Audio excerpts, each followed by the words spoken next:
क्या इस पूरे ब्रह्मांड में सिर्फ हमारी ही पृथ्वी है जिसमें जीवन है, या फिर और भी ऐसे कई ग्रह हैं जहां जीवन की संभावना है? इसी राज को जानने के लिए चलते हैं वीडियो की तरफ।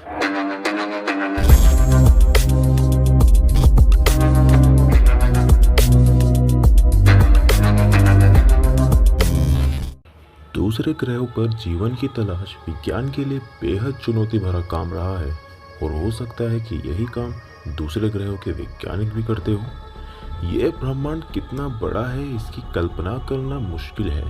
बस ये समझ लीजिए कि इस ब्रह्मांड में हमारी धरती रेत के कण के बराबर भी नहीं है।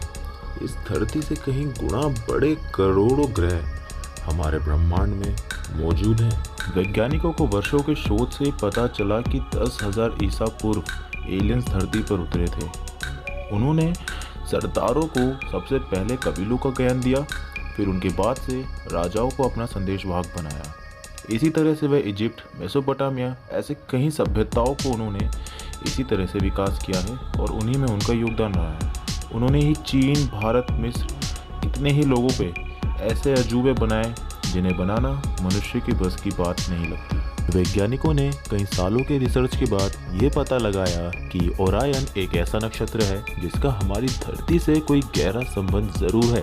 भारतीय, मिस्र, मेसोपोटामिया, माया, ग्रीक और इनका आदि सभ्यताओं की पौराणिक कथाओं और तराशे गए पत्थरों पर अंकित चित्र में इस नक्षत्र संबंधी जो जानकारी है वह आश्चर्यजनक ढंग से एक समान है। एलियनों से संबंधित ऐसी बहुत सी जानकारियां हैं जो हमें सुनने में आई हैं। जैसे कि सन 2010 में एक खबर आई थी कि 1918 के बाद सुदूर अंतरिक्ष में रहने वाले एलियंस अमेरिका और ब्रिटेन के परमाणु मिसाइल वाले स्थलों पर कई बार मंडराए थे। अमेरिकी वायुसेना के पूर्व जवानों के एक दल का दावा है कि ब्रिटेन के सफोल्क परमाणु स्थल पर वे उतरे भी थे, जिस पर अमेरिकी वायुसेना के पूर्व अधिकारी कैप्टन रॉबर्ट सलास ने बताया कि हम अनजान उड़न तश्तरियों के बारे में बातें कर रहे हैं।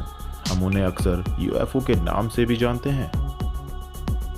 कुछ इसी तरह के हादसे हमें भारत में छत्तीसगढ़ के बस्तर जिले के एक गुफा में 10,000 वर्ष पुराने शैल चित्र मिले हैं। नासा और भारतीय आर्कियोलॉजिकल की इस खोज ने भारत में एलियंस के रहने की बात पुख्ता कर दी है।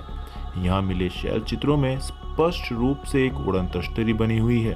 साथ ही इस तश्तरी से निकलने वाले एलियंस का चित्र भी स्पष्ट रूप से देखा जा सकता है, जो आम मानव को एक अजीब छड़ी द्वारा निर्देश दे रहा है। इस एलियन ने अपने सिर पर हेलमेट जैसा भी कुछ पहन रखा है, जिस पर कुछ एंटीना लगे हैं। इजिप्ट, मेसोपोटामिया, मोहनजोदाड़ो, सिंधु घाटी, माया और दुनिया की तमाम सभ्यताओं के टैक्स में ये लिखा है कि वह जल्द ही लौटेंगे, हमारे आकाश देव, और फिर से वह धरती के मुखिया होंगे। इजिप्ट और माया सभ्यता के लोग मानते थे कि अंतरिक्ष से हमारे जन्मदाता एक निश्चित समय पर पुनः लौट आएंगे। ओसाइशिरा मतलब मिस्र के देवता जल्द ही हमें लेने के लिए लौट आएगा। तो क्या हम स्टार प्रोडक्ट हैं? और क्या इसीलिए गिजावासी मरने के बाद खुद का मम्मीकरण इसलिए करते थे कि उनका आकाश देव उन्हें अंतरिक्ष में ले जाकर उन्हें फिर से जीवित कर देगा? तो क्या महाभारत में दिखाए गए सभी पात्र एलियंस थे? क्या एलियंस यहाँ पर आ रहे हैं हम पर कब्जा करने, अपनी धरती को वापस पाने के लिए? क्या वो हमारे मददगार है या हमारे दुश्मन? आज तक ये एक रहस्य बना हुआ है। एलियंस एक ऐसा शब्द बन चुका है जिसका नाम लेते ही हमारे दिमाग में गैलेक्सी, ब्रह्मांड, अलग अलग चीज़ें, ये सारी चीज़ें दिमाग में घूमती है। परंतु उनका क्या रहस्य है ये तो वक्त के साथ ही पता चलेगा। तो दोस्तों, ये वीडियो आपको कैसा लगा लाइक कमेंट करके ज़रूर बताएं और चैनल सब्सक्राइब करना ना भूलें।